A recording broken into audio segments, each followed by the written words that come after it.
Hello everyone and welcome back to another tutorial from Tech for Gamers. In this video, I'm going to show you how you can turn off head bobbing on the Green Hell PC game. So let's get started right away.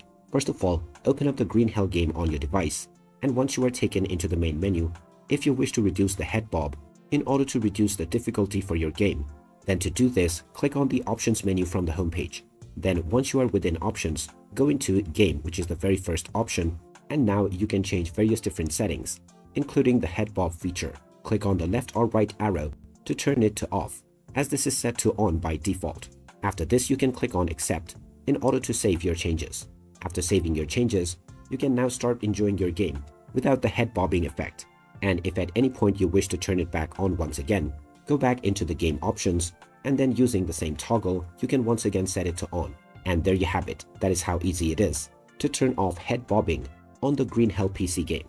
If you find this video helpful, don't forget to hit that like button and subscribe to our channel for more useful tips and tutorials. Thanks for watching, and I will see you again in the next video.